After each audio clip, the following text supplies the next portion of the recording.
How you doing? Hey, what's going on? Not much, you? Oh, about the same. Yeah. Just trying to get through these last 2 days of work before I can get like a 5-day vacation here for Christmas. That's all I'm hoping for. That's all I'm, working toward now. Yeah, I just started a new job, so I've been putting all my energy into that. Oh yeah. Yeah. Well, plus, I mean, last year around the end of this time, I wrote an article saying the Packers' nightmare of a season has come to an end. Yeah. I didn't know that I would have to do a sequel. Yeah. Yeah. Thankfully, though, it's come to an end. Yeah, so we can talk about the Pro Bowl, about should Rodgers, and if Rodgers sits, then it's like, well, why not have everybody else kind of sit? Yeah. Okay. Yeah, I think we So I mean, what do you want to hit on first? Because we'll hit the Pro Bowl and then Rodgers. I think. Do we want to do? I think let's do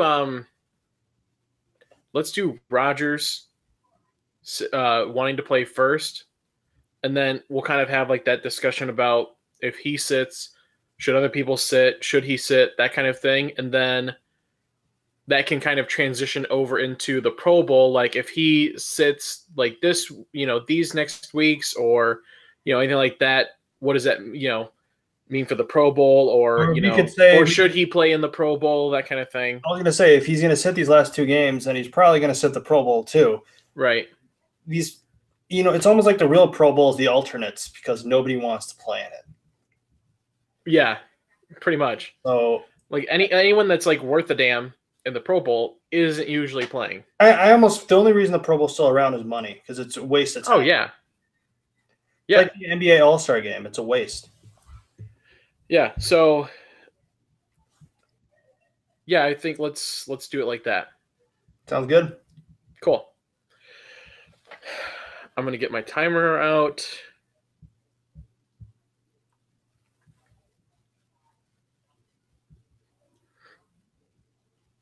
All right.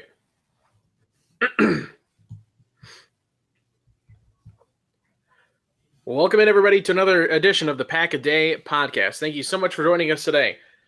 Myself, Dan Koenig, is here with my partner in crime, Chris Schimmel, today. Chris, how are you handling the season was already over, but how are you handling the final pronouncement, the timestamp death of the Packers season after Sunday, handling the Bears, a loss to the Bears? How are you handling things so far this week? Well, I know a lot of people out there who are almost cheering for the Packers to just lose the rest of the year so they can get a higher draft pick. And even my dad, I'm not one of those people, but my dad was all, I hope they lose out except to the Bears. They need to beat the Bears. So when that happened, that just a double blow. So, yeah, this has been a long week, and this is going to lead into an even longer offseason. Yeah. Taking it one day at a time. Yeah, I'm almost kind of with your dad on that. And it sucks because it's like I'm split down the middle, because 6 days out of the week, I will tell anybody that asks me they need to lose the rest of the games. I don't want to see anybody starting that's worth a damn. They need to be set and preserved for next year. You need to get a higher draft pick. And then on Sunday for 4 hours, I'm like, win it all. Do it. I don't even care. Just exactly. And also freaking Bears. And to say, oh, just sit everybody who doesn't give a damn. It's like, well, then you're going to have all these backups in, and what if they get hurt? I mean, with the Packers injury problems, I can see them getting hurt this game and then dig out the practice squad. So, people are comparing these last two games to like a preseason game. Mm-hmm. Should you continue playing these guys? Like, Randall Cobb has that concussion. Is he going to play? Jimmy Graham, for how much of a bust he's been this year, are they going to sit him? So it's going to be interesting how these last few weeks play out. Well, let's hit on that for a second. Who on there is somebody who do you not want to see out on the practice or on the field on Sunday? Because for me, I don't want to see Randall out there. I would even keep Bakhtiari off of the field, just because I think he's probably one of the most important pieces Oh yeah, that you have moving forward on that offense. Him and Devontae Adams have been the MVP this year for the offense, without a doubt. At the same time, it's like you want to see them play for entertainment purposes, right? Of course, but you need to balance it out. Is it worth the risk? And that's the big problem right now. This last game, this upcoming game against the Jets, part of me says, yes, I want you to play because I don't want them to lose, go 0-8 on the road for the first time since 1979. I want to see them at least win a road game because it's kind of sad because they used to be, like the king on the road. They won those basically 6 playoff games to the Super Bowl on the road. So you can't tell me that this is a team or an organization that can't learn to win on the road. But what about you? What do you think? I'm there with you. I don't want to see Randall out there. I would not want to see Jimmy Graham. Agree with Jimmy Graham too, because they don't even bring anything positive really to the game right now. Right. I mean, there was at least 2 times in that game against Chicago, the interception right off of his hands, what he probably should have been catching. I think Kendricks could have caught that thing maybe. Which is saying something. And on the defensive side, I'm a little bit more open because I think that those young guys kind of benefit from that extra playing time, like Alexander and Jackson, fitting into, finding a way, because he's had a rough rookie year, so he needs as much experience as he can get. And Jones getting back into the rhythm of things. I think that defense is a little different. Because I want to see some safety play, because I want to see them draft some pass rushers next year in the draft. I don't want to see a first-round pick go into a safety, maybe second or third round, but I want to see some advancement with the safeties. But some players like Clay Matthews, for example, I feel that he wants to be on the field because he's probably not going to be back in Green Bay next year. So this is like tryouts for another team, I think. That's a good point. I think it's and maybe even a tryout to stay with the team if as the qualifier, if the money is right with him, if he can find a way to try and fit into the system, because Mike Pettin is still trying to figure out what this defense is in the last 2 weeks of the season still. And so I think, where everybody fits in on defense, I'm fine seeing where they all go. But my biggest thing with defense is they should sit Kenny Clark the rest of the year, because he actually said today that he could suffer an even more serious injury to his elbow, which is, he says it's linked to his tricep. So you don't want to see him tear that, because like the worst timing to get hurt is right at the end, because that's going to affect your training camp, preseason. It reminds me of, this isn't as late, but when Navarro Bowman tore his ACL in the NFC Championship game, he ended up missing the entire next year. Yeah. So I feel Kenny Clark should definitely sit this. And it's crazy because they're 3 starting defensive line: Daniels, Wilkerson, Clark. I remember reading articles about how they have one of the best defensive lines in the league, and they're going to finish it without any of them. Yeah, and I mean, take it with the silver lining that you have guys now that would be behind them getting experience and getting reps, and you could find out what you have back there. Like Lancaster, I've seen a lot more of him. Exactly. Yeah. I mean, find a guys that when they get healthy can give them, more rotational support when the season starts back up again next year. And also another big one was Montravius Adams. Him and Lancaster have been playing a lot more, and they've been improving. Not saying they're up to par with the starters, but they have been improving, which is all. No, especially not Adams. Adams, he's been a bit of a disappointment. Oh, definitely, especially with all the hype he got coming out of college. Exactly. But that leads us to a topic that's been touched on a couple times already, so we won't spend too much time on it. But the idea behind Aaron Rodgers, he came out on Wednesday and said that he plans on playing on Sunday. And, I mean, with a interim lame duck head coach and first-year general manager, that pretty much means he's going to be playing on Sunday, because no one really has kind of the power to tell him no at this point. Right decision or not? From an entertainment standpoint, again, of course, it's the right decision. To think of it this way. imagine DeShone Kizer going out there and playing like he did against the Bears when he came in. Hopefully he's improved since then. Of course, with Rodgers' competitiveness, he's always going to want to be on the field, which brings me back. I don't remember clearly, but 2005 when they went 4-12, they started 1-7, then they were 2-10. No way they're going to make the playoffs, and yet Brett Favre played every game. And of course, Favre is Favre. He's the Iron Man. I think Rodgers, of course, going to be compared to Favre. He's going to want to show everybody his toughness, that he's going to stay in there as long as he can. So is it worth it? Is it worth Rodgers staying out there? Well, let's take a look at the positives. One, he can build more chemistry with his young receivers, with St. Brown and Scantling. And Davante Adams then has a better chance of breaking the Packer records for receptions and receiving yards in a season. And then, of course, to win the first road game of the year. So those are the positives. Negatives, you get injured, you're screwed up the rest of the year and next year. So what do you think? It's too tough. For me, it's not tough for me at all. Really? You duct tape him to the bench. I don't care what you have to do, but he should not see the field in this game at all. One, there's nothing to gain from this whatsoever in my mind.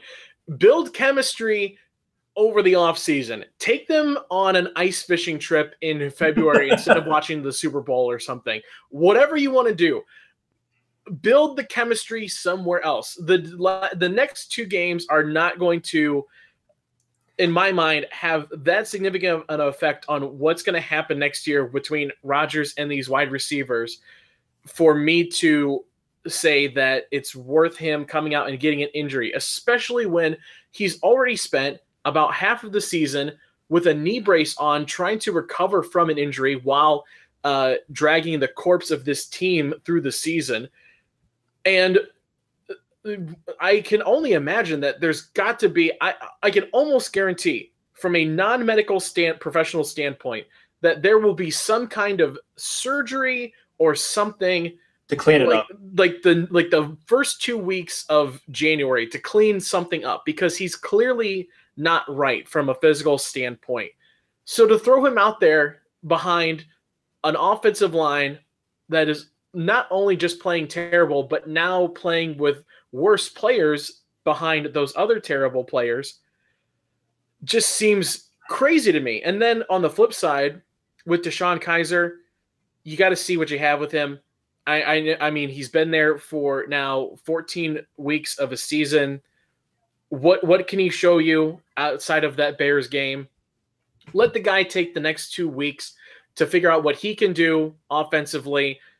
And if anyone needs chemistry, it's him, because there's a chance that you're molding him to be a quarterback of the future in some regard. Exactly. They wouldn't have traded for him if they didn't see some potential in him. And I agree, especially if you say Bakhtiari. You sit Bakhtiari out, and definitely get Rodgers out of there. I mean, I don't trust Jason Spriggs at right tackle. I won't trust him at left.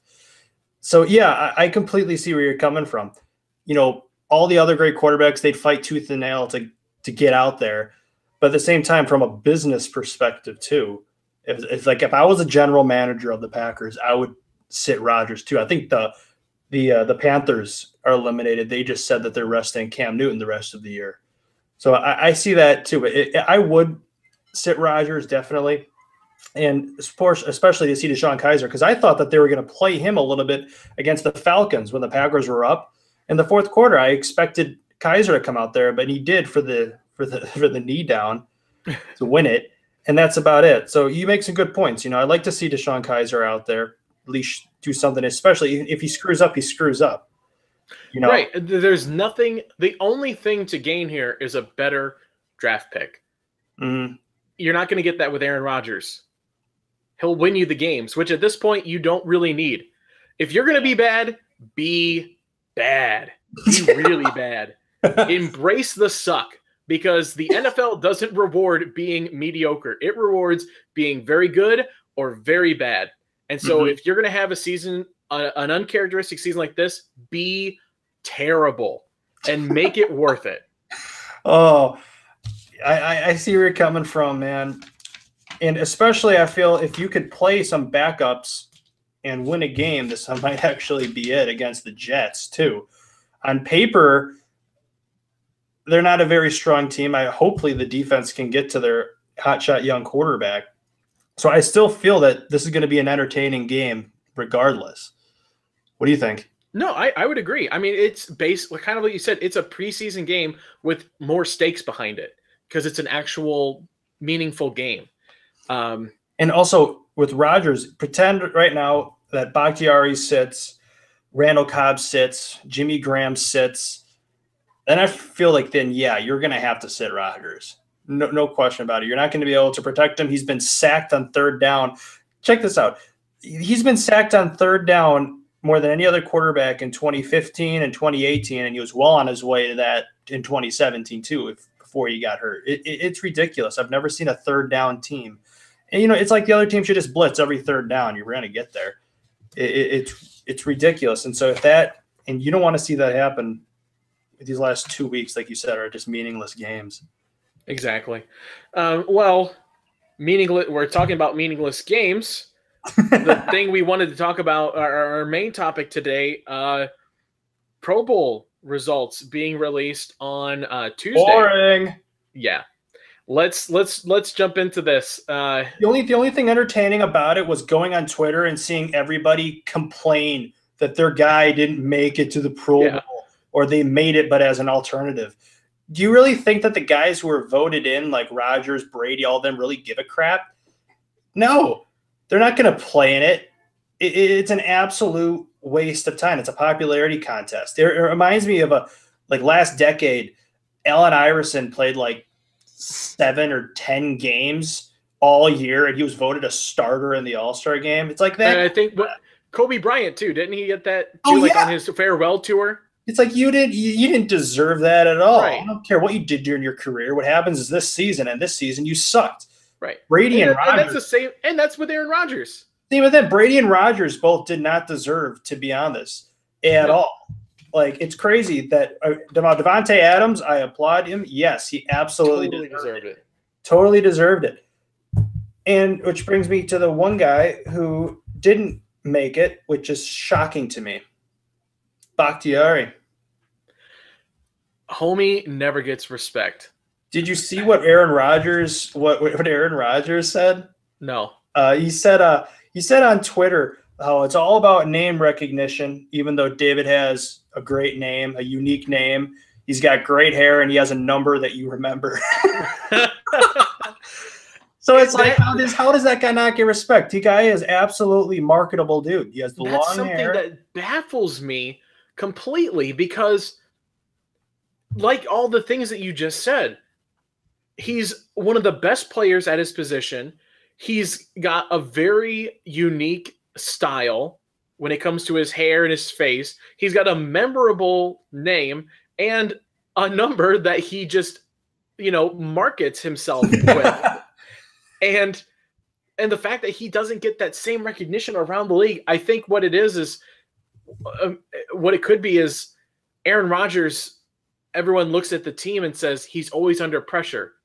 He's always getting sacked, and just assume that none of his offensive line is good. A lot of people voting that don't see the ins and outs of a Packer game every single week and really can kind of tell that Bakhtiari. But what are we arguing about here? Again, it's a popularity contest, like you said. Yeah, it doesn't. He reminds me of it's like Ray Nitschke. The guy made 7 All-Pro teams, just 1 Pro Bowl. So that's why I never put stock in anyone saying, "Well, he made this many Pro Bowls. He made this many Pro Bowls." Doesn't matter. Jordy Nelson made only 1. Greg Jennings made only 2. Donald Driver made only 3. It's like 2016, he led the league in what was it, receptions or touchdown receptions, Jordy Nelson, and didn't make the Pro Bowl. Yeah, and then also 2011, over nearly 1,300 yards, 15 touchdowns, averaged 18.6 yards per catch, didn't make the Pro Bowl. He didn't even make an All-Pro team. Nelson's only made 1 All-Pro team also. It's ridiculous that that guy got no respect. It's almost like I don't understand. People always say, Rodgers in the past, he's had so many weapons. Well, his weapons didn't get any recognition from all pros or Pro Bowl, so I don't know what you're talking about. I mean, personally for me, the Pro Bowl is just so tired at this point. And people always want to drag out the sports talk radio zombie, resurrect the corpse of the topic. How do you make the Pro Bowl better? How do you make it entertaining? I don't really think that there's a way to make the Pro Bowl game itself entertaining. Personally, for me, I actually kind of enjoy the other smaller things that they've been doing the past couple of years. The dodgeball game, the relay race. Though, you know what I mean? Right. But I mean, that's like the size stuff that's really fun. It's kind of like even though I'm not a big fan of it, but like the NBA slam dunk contest, I know a lot of people are into it. I've never was, or the 3-point challenge, stuff like that. People are entertained by it. And the All-Star game, well, the NBA is totally different from the NFL because in the NBA, you don't expect players to get hurt. Well, the NFL, anything can happen. You want it to, do you want it to end? Would you be okay if they just pulled the plug? Look, man, the Pro Bowl for me, and I'm going to say this. Just say it. The Pro Bowl for me is like porn.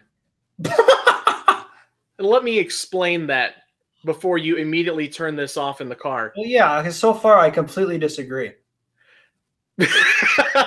Yeah, okay, let me explain. The Pro Bowl is painful to watch. What are you talking about? Let me explain. It's people doing something that's typically enjoyable that are faking it in a place that's much warmer than I am right now. Okay. And so I don't want that. I want the real thing. I want real football. Okay. You want the real We're talking football here. We're talking football. Oh my God. All right, that's a good analogy. So for me, if you take that away, I'm not going to miss it because I don't really care because it doesn't compare to what I get every Sunday. And, I can see the players getting upset because isn't it just like a free trip to Hawaii? It's a free trip to Hawaii, and you get an extra bonus for it. Exactly. So the players don't want it to end. Right. They want to see how many votes they get. It's all, it's also shocking because, the Packers are such a passionate fan base. You'd think that they would vote their players in no matter what. Are you kind of surprised by that too? That's a good point because I'm going to be honest with you. I don't know if Donald Driver was the best at Dancing with the Stars, but he for sure won that because Packers fans voted him to win that. Just like Hines Ward and every other football player that's played. The Dancing with the Stars is basically just that same kind of popularity contest. And so, yeah, you would assume that Packers fans would kind of come out maybe in more support, but maybe Packers fans are kind of disenfranchised at this point. With the firing of Mike McCarthy, the season is completely been terrible. But just in general, you talk to any Packer fan, and a lot of them will probably say that they cried when they heard Jordy Nelson was released. Right. And yet he was voted to just one Pro Bowl. You'd think that Packer fans would be out voting because they love their team so much. And same with Greg Jennings was voted to just 2. Randall Cobb was voted to the 1 in 2014. And Donald Driver, that guy was an absolute living legend in Green Bay, and people look back on him like the second coming, and he was voted only 3 times. I thought that he should have made it a lot more than that. But just, yeah, you know what I mean? Yeah, no, I understand where you're coming from. And again, I think it's how much sway does Packer Nation have in comparison to, people that are voting all around the world, essentially. You're putting that up against all of that, and so you kind of wonder, and I don't know, you get mad about it for 5 seconds before you realize how stupid it is to kind of feel mad about it, and then you get mad about how mad about people are getting about it, and then we just all die. Or it's like you see people on Twitter complaining, how did this guy not get in? It's like, oh, well, did you vote? No. It's like, well, that's why. Right.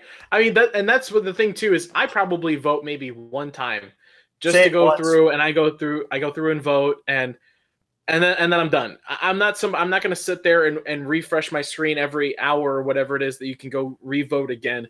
So I don't really care that much because I don't really put the effort into it. And so who am I to get mad at what other people are saying?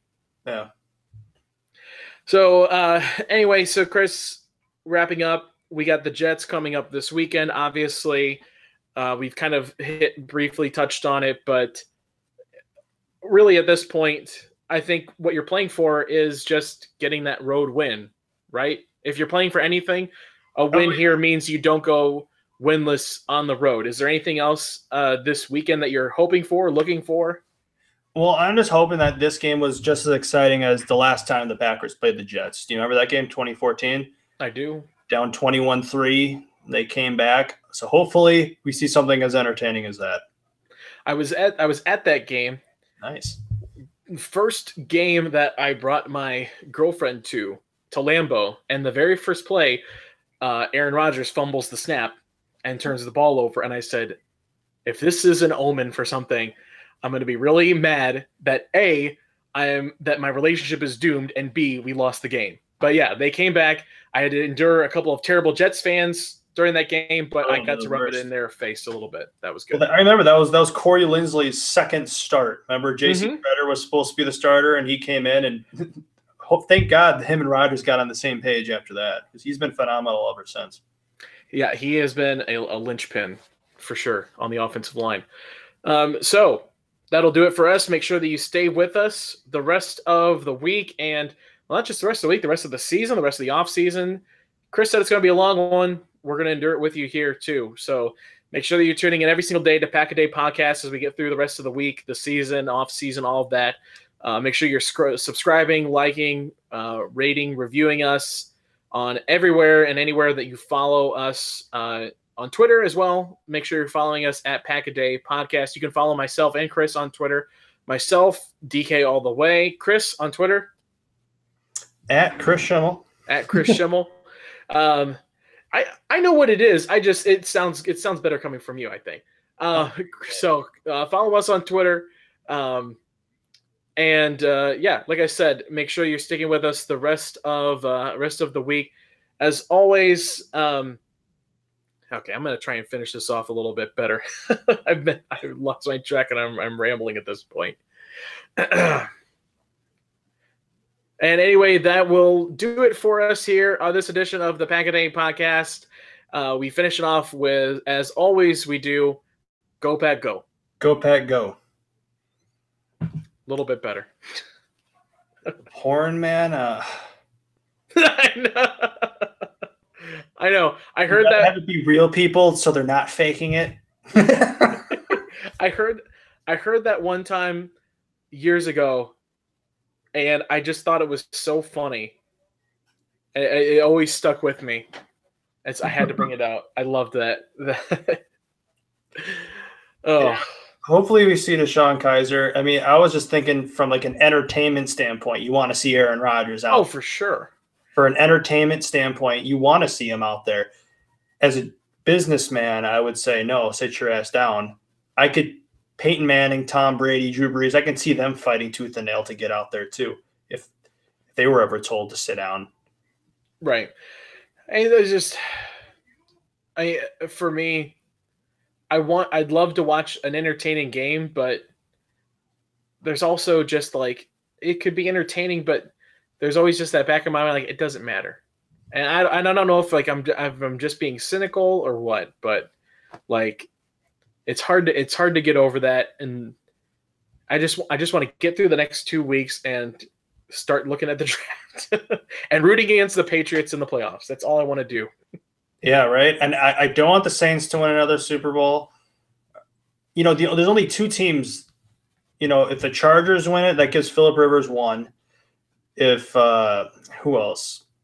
In the Rams. Mm-hmm. Don't want the the Bears to win it because obviously. Right. The Saints I don't want because I don't want Drew Brees to get a second Super Bowl. I'm a Rodgers. Not a Drew Brees fan? I'm an Aaron Rodgers fan. I don't want people placing Brees ahead of Rodgers. No, yeah. on I get historic that. list. Yeah, that makes sense. Brady for obvious reasons. Ben Roethlisberger, I just can't stand. I don't like looking at the guy. He's always a twat. And I want the Chargers. That's I'm pulling for at this point. I'm basically on their bandwagon now. Well, yeah, because right now they're going up in the rankings, and the Rams have been going down. The Rams just have not been looking good. Well, they're poised at this point because they've been kind of flying just under the radar all season, and they just kind of seem to be getting peaking, right at the right moment. And everyone else is kind of falling behind, and I could see them. I could see it being Saints and Chargers, and then you've got the Phillip Rivers, Oh yeah, you're right. Drew Brees kind of dynamic. Yeah, the great quarterback there. controversy. That'd be fun. Yeah, I would like that. Yeah, cool. Well, are we scheduled for next week Wednesday? I don't think so. Let me look. Let me pull it up real quick.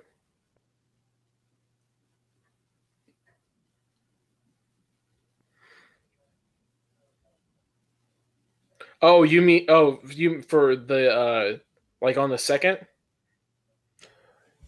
Because next week on the 27th, so that Thursday, it's Steve and Dusty. But then it cuts off at Wednesday, so it doesn't say who's doing the Thursday show 2 weeks from now when we would typically be doing it. But I would assume that would be us. Okay. I'll have to email Andy about or Slack him or something. But I would assume that would be the next time we were up. Yeah. Is to record on the 2nd. Gotcha. The new year. What's that? Beginning of the new year. Started off fresh. Yep. All right. Cool. Well, take care, man. Yeah. If I don't talk to you or anything before Christmas. then, have a Merry Christmas, man. Take Yep. it easy. You too. All right. Bye. Bye.